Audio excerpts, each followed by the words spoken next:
पराया हक, दूसरों का हक हमारे पास ना आए, इस विषय में मनुष्य को खूब सावधान रहना है।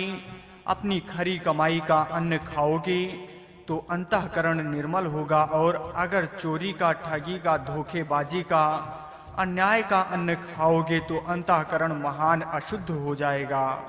आजकल टैक्स बहुत बढ़ जाने से लोग व्यापार आदि में चोरी छिपाव करते हैं। जैसे जैसे वकील सिखाता है वैसा वैसा करके वह धन बेचने की चेष्टा करते हैं। वह विचार ही नहीं करते कि इस प्रकार धन बचाने से अंतःकरण कितना मैला हो जाएगा।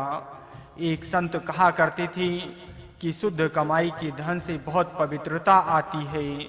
उनके पास एक राजा आया करते थे। एक बार राजा ने उनसे पूछा कि हे महाराज, आपके यहाँ बहुत से लोग आया करते हैं और आप भी कई लोगों के घरों में भिक्षा लेने के लिए जाया करते हैं।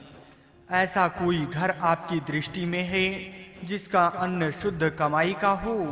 अगर ऐसा घर आपको दिखता है तो बताएं।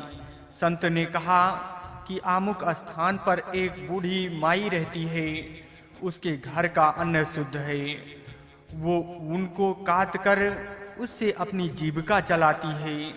उसके पास धन नहीं है, साधारण घास फूस की कुटिया है, परंतु वो पराया हक नहीं लेती, इस कारण उसका अन्न शुद्ध है।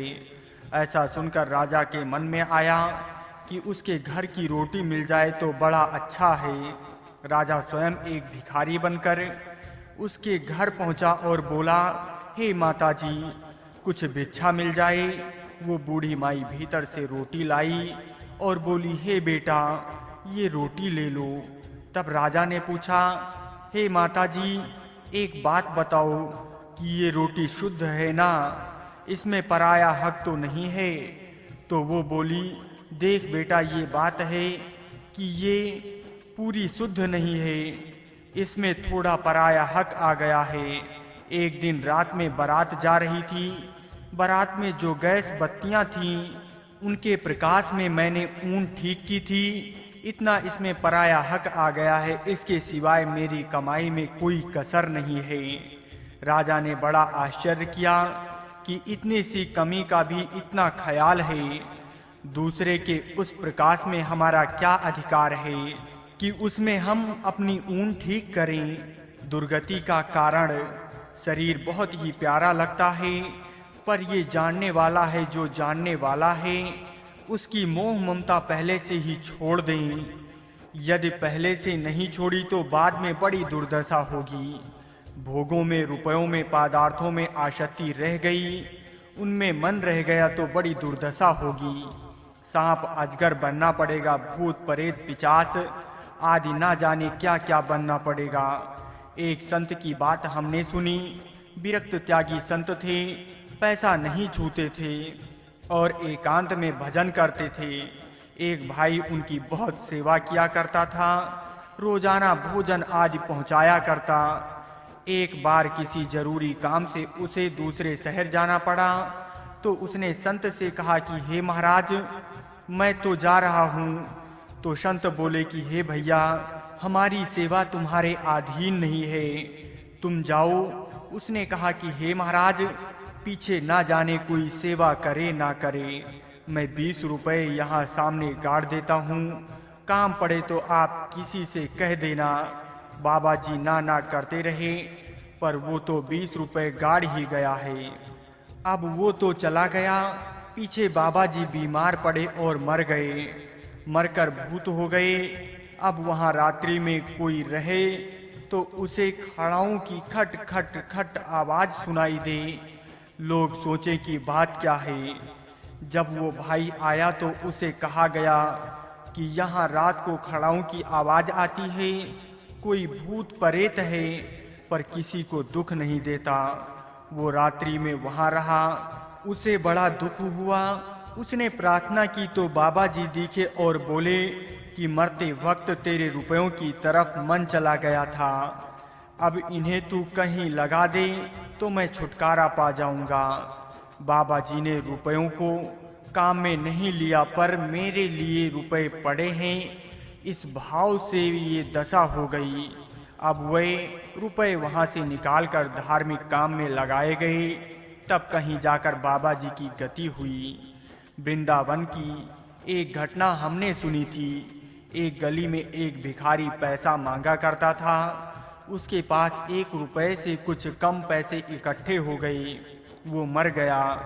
जहां उसके चिथड़े पड़े थे वहां लोगों ने एक छोटा सा सांप बैठा हुआ देखा। उसे कई बार दूर फेंका गया, पर वो फिर वहीं चिथड़ों के पास आकर बैठ जाता। जब नहीं हटा तो सोचा बात क्या है। सांप को दूर फेंककर चिथड़ों में देखा तो उसमें कुछ पैसे मिले। वह पैसे किसी काम में लगा दिए तो फिर वहां सांप देखने में नहीं आया। यहाँ जो भीतर वासना रहती है ये बड़ी भयंकर होती है। वासना तब रहती है जब वस्तुओं में प्रियता होती है। जहाँ वस्तुओं की प्रियता या आकर्षण रहता है वहीं भगवान की प्रियता जागृत होनी चाहिए। आदर्श माँ एक गांव की सच्ची घटना है। वहाँ एक मुसलमान के घर बालक हुआ, पर बालक की माँ मर गई। वो बेचारा बड़ा दुखी हुआ।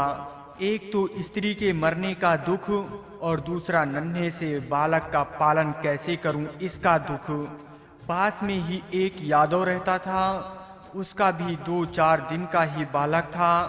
उसकी स्त्री को पता लगा तो उसने अपने पति से कहा कि उस बालक को ले आओ, मैं पालन करूंगी। यादव उस मुसलमान के बालक को ले आया। यादव की स्त्री ने दोनों बालकों का पालन किया। उनको अपना दूध पिलाती, स्नेह से रखती, प्यार करती। उसके मन में द्वैधी भाव नहीं रहता कि ये मेरा बालक है और ये दूसरे का बालक है।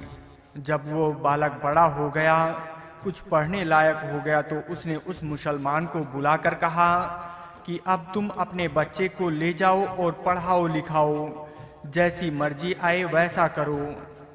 वो उस बालक को ले गया और उसको पढ़ाया लिखाया। पढ़ा लिखा कर वो एक अस्पताल में कंपाउंडर बन गया। उधर संयोगवश यादव की स्त्री की छाती कुछ कमजोर हो गई और उसके भीतर घाव हो गया। इलाज करवाने के लिए वो अस्पताल में डॉक्टर के पास पहुंची। डॉक्टर ने बीमारी देखकर कहा कि इसको खून चढ़ाया जाए तो ये ठीक हो जाएगी। खून कौन दे? परीक्षा की गई। मुसलमान का वो लड़का जो कंपाउंडर बना हुआ था उसी अस्पताल में था। दैव योग से उसका खून मिल गया। उस माई ने तो उसको पहचाना नहीं, पर उस लड़के ने उसको पहचान लिया कि यही मेरा पालन करने वाली माँ है। बचपन में उसका दूध पीकर पला था, इस कारण खून में एकता आ गई थी। डॉक्टर ने कहा इसका खून चढ़ाया जा सकता है। उससे पूछा गया कि क्या तुम खून दे सकते हो? उसने कहा कि खून तो मैं दे दूंगा, पर 200 रुपए लूंगा। यादव ने उसको 200 रुपए दे दिए। उसने आवश्यकता अनुसार अपना खून दे दिया। वो खून उस माई को चढ़ा दिया गया, जिससे उसका शरीर ठीक हो गया और वो अपने घर चली गई। कुछ दिनों के बाद वो लड़का अहीर के घर गया और 1000-2000 रुपए माँ के चरणों में भेंट करके बोला कि आप मेरी माँ हैं, मैं आपका ही बच्चा हूँ, आपने ही मेरा पालन किया है, ये रुपए आप ले लो। उसने लेने से मना किया तो कहा कि ये आपको लेने ही पड़ेंगे। अस्पताल की बात याद दिलाई कि खून के 200 रुपए मैंने इसलिए लिए थे कि मुफ्त में आप खून नहीं लेती और खून ना लेने से आपका बचाव नहीं होता। ये खून तो वास्तव में आपका ही है। आपके दूध से ही मैं पला हूँ, इसलिए मेरा ये शरीर और सब कुछ आपका ही है। मेरे रुपए शुद्ध कमाई के हैं। आपकी कृपा से मैं लहसुन और प्याज भी नहीं खाता हूँ। अपवित्र गंदी चीजों से मेरी आरुचि हो गई है, अतः ये रुपए आपको लेने ही पड़ेंगे। ऐसा कहकर उसने रुपए दे दिए।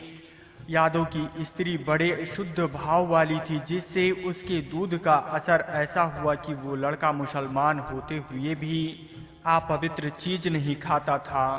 आप विचार करें, जितनी माताएं हैं सब अपने अपने बच्चों का पालन करती ही हैं। हम सब का पालन बहनों माताओं ने ही किया है, परंतु उनकी कोई कथा नहीं सुनाता, कोई बात नहीं करता। यादव की स्त्री की बात आप और हम करते हैं, उसका हम पर असर पड़ता है कि कितनी विशेष दया थी उसके हृदय में। उसके मन में ये भेदभाव नहीं था कि दूसरे के बच्चे का मैं कैसे पालन करूं। इसलिए आज हम लोग उसका गुण गाते हैं कि कितनी श्रेष्ठ माँ थी, जिसने दूसरे बालक का भी पालन किया और पालन करके उसके पिता को सौंप दिया। अपने बच्चों का पालन तो कुतिया भी करती है, इसमें क्या बड़ी बात है।